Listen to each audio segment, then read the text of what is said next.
Worship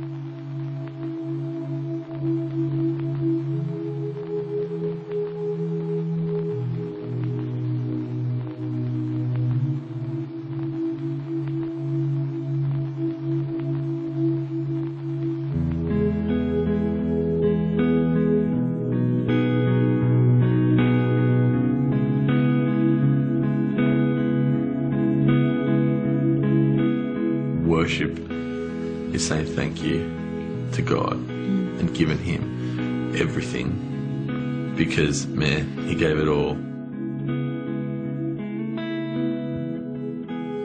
I mean, worship is just, for me, waking up every day and just saying thank you. I think that's worship for me, is just saying, you know, I can't do this without you. In fact, if you hadn't come into my life, I'd be a useless wreck. And for some reason you decided to say, I'm calling him by name. I don't know why he chose to do that, but, you know, I want to spend every day saying thank you for that, and that to me is worship. That's my highlight, being able to pull my ears out and just hearing them, the deafening sound of thousands of people singing, like, just directly to God. And there's no band pumping them, there's no volume, there's no, like, we're not doing anything. They're just compelled to sing and make their own decision to just really declare that God is like Lord of their life. This is the craziest thing to be involved in, because look at how many people God's affecting, and look at the lives that are kind of being changed, and people are kind of making their peace with God. And He doesn't want our ways of doing things. He doesn't want our methods. God's not into appearances. It's into the heart. And we do what we do, and we give everything we have to God. The best of our creativity, the best of what we can do with our hands. We do it because we love God and we want to give Him the best that we can. And so there's nothing wrong with you know, lights and great music and everything else, as long as the heart is pure, and the heart is simply to glorify God and to sacrifice by giving our best to Him. And I pray that that would be the revelation, and that in giving our best to Him, He's not just after the confession of our lips, but He's after our action when it comes to reaching others, being prepared to be inconvenienced enough to kind of lay down our agendas and take up God's agenda.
Worship and the pursuit of justice actually have to work together for them to have integrity. And the one cannot and should not be done, and cannot be done healthily, unless the other one is side by side. It's what makes the church a church. You know, it's the church is not worshiping if justice isn't a part of the church.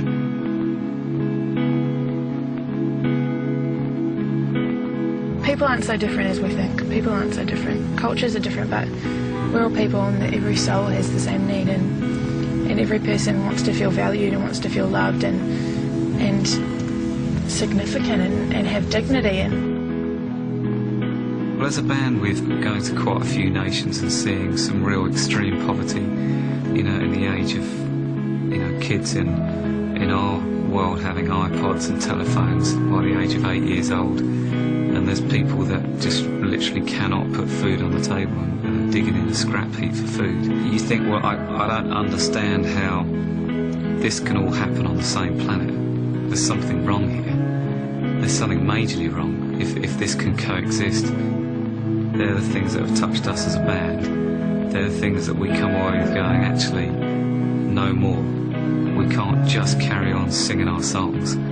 We've actually got to do something. Can't talk about worship and sing to this awesome God if your life doesn't show that there is a loving, awesome God.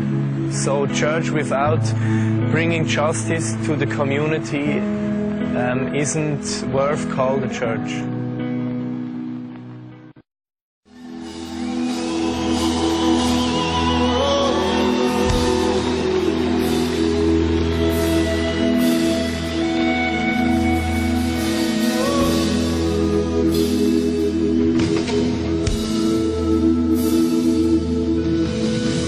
Major thing that dominates India is a caste system.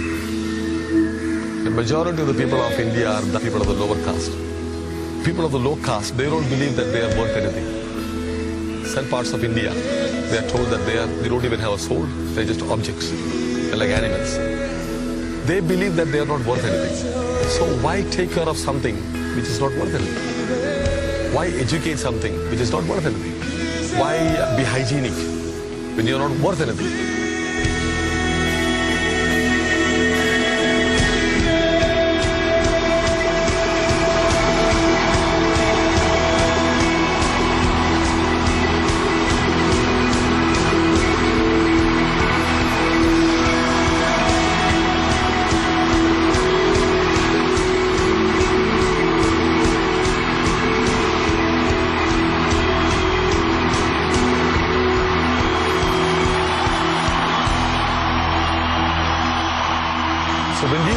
Tell them God created you in His image.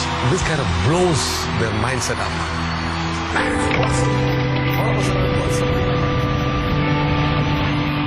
I love that we're doing stuff on the other side of the world, and I love that what we're doing goes around the world, and I really want us to do more. But there's so much need in here in our community, in our own backyard.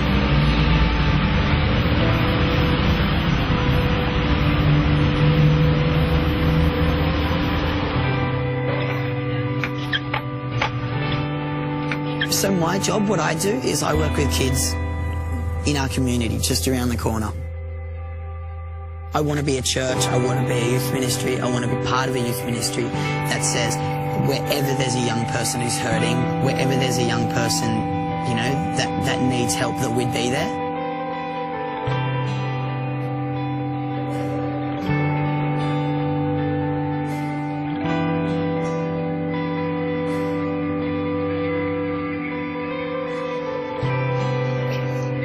One of the biggest things that got me was that you don't have to go to the other side of the world to see that there's need. And I'm like, well, what about it? What am I doing in my backyard? And it really kind of struck me and encouraged me and kind of got me motivated to realise that, you know, the most important thing is people, you know, and to God and to us, that's what it should be the same. And we're so called to love our neighbour. 5 minutes down the road from church, there's communities where the kids just model what has been modelled to them, which is as far as you can get from healthy, and they start becoming these people, and it becomes a generational thing that builds on itself, you know, till we go, how did this happen? You know, it happens on our doorstep. It doesn't just happen on the other side of the world. It happens if we want to look for it, if we want to see it, it's there. Don't have to go far. I think the danger is in seeing the need on the other side of the planet to miss the need that's right in front of us.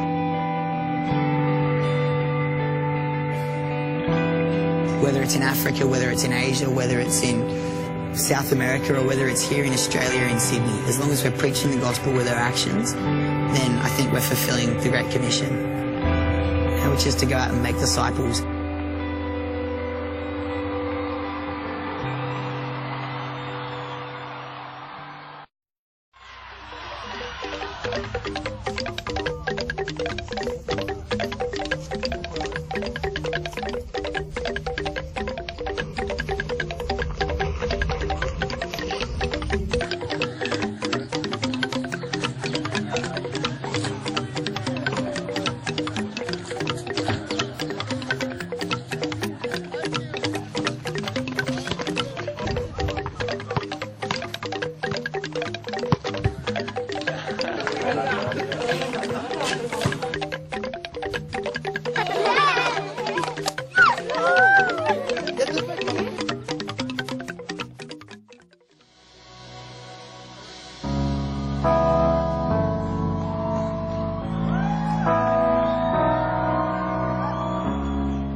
The fundamental biggest challenge is to really arrest people's attention, to make whatever sacrifice it takes to support a child in poverty somewhere around the world. We're on the wave of a new era where caring for people halfway across the world, in addition to caring for those that are nearby, is just a new way of life. The time for us to be aware that this is happening and not take action is behind us.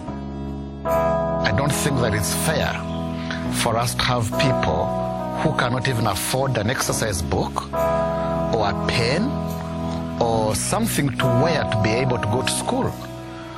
It's very sad.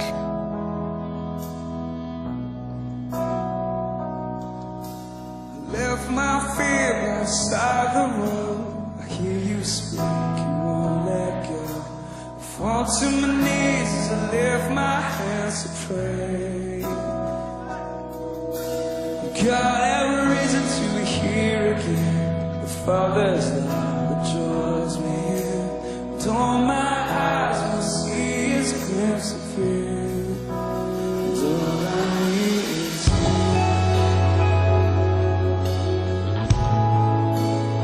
All I need is You. Is You. All I need is You.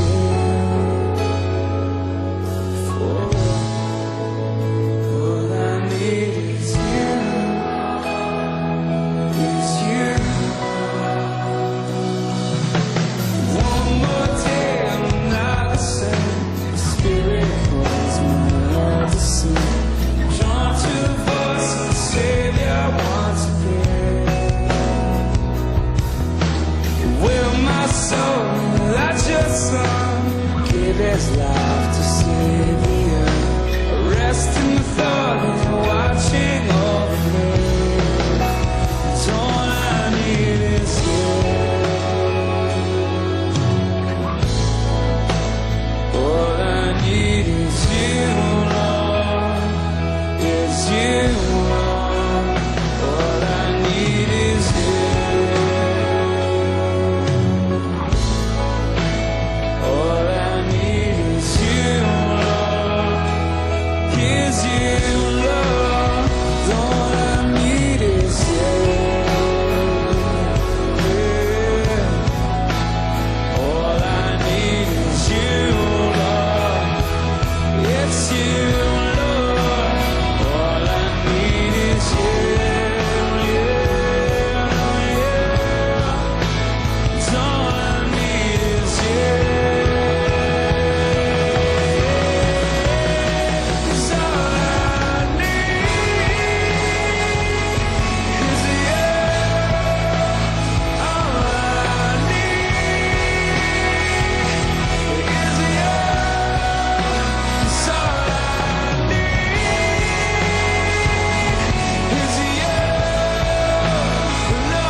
Considering registering second children in a family today? I know we haven't, but are we considering Yeah. This girl, why don't we take her back and see if we can register? We're going to try if we can be able to have space to register her. We can do that. Okay, so we can go.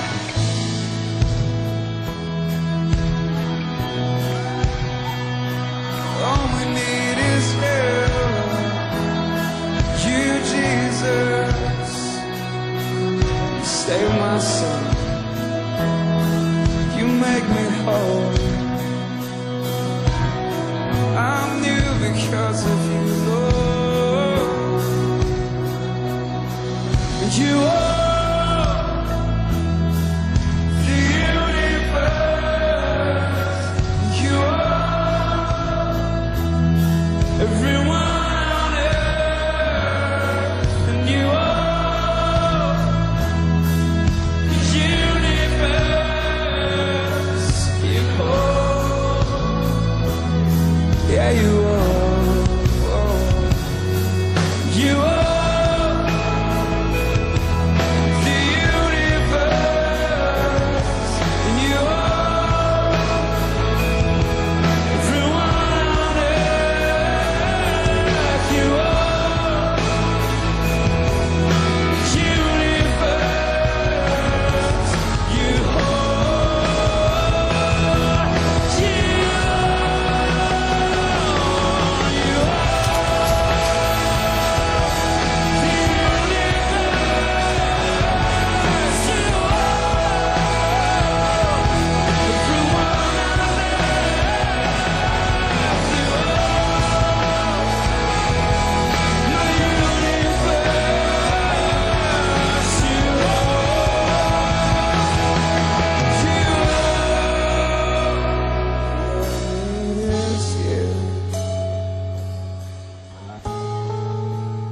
All I need is you, Lord, is you, Lord. All I need is you, Jesus. All I need is you, Lord, is you, Lord. All I need is you, Father. All I need. Honestly, being there and seeing it firsthand, the reality of child sponsorship and the real difference it makes for these kids, it's incredible. Seeing so many kids who are still waiting to be sponsored, you know, you just wish that you could do more. You wish you could sponsor all of them. And I guess we can all do more.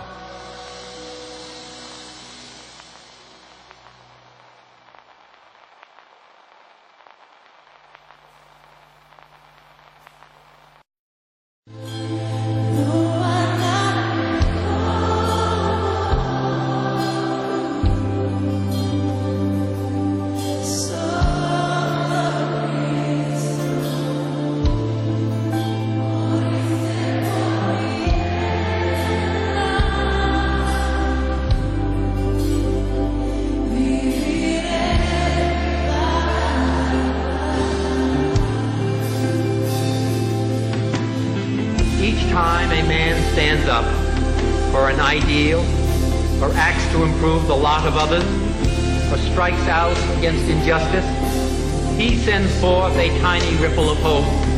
Those ripples build a current which can sweep down the mightiest walls of oppression and resistance.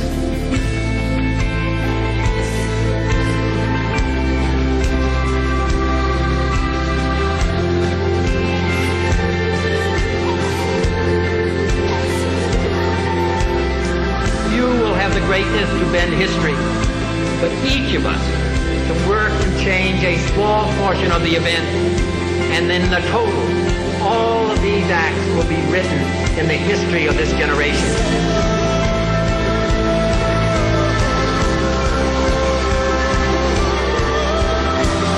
Thus you and your young compatriots everywhere have had thrust upon you a greater burden of responsibility.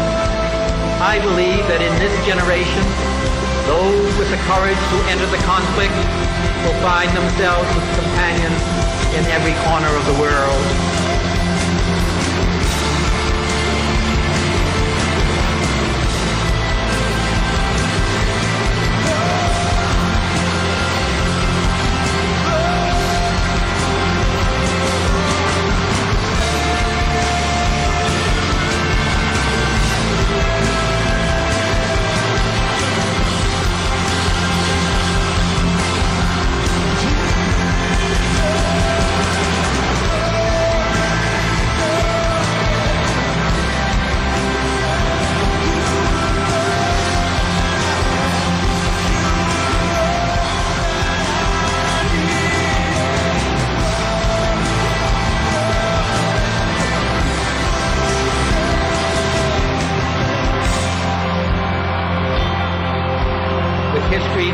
judge of our deeds.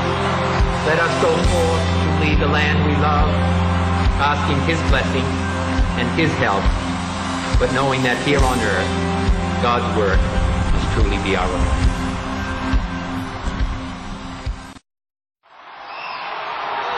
This song is called Solution.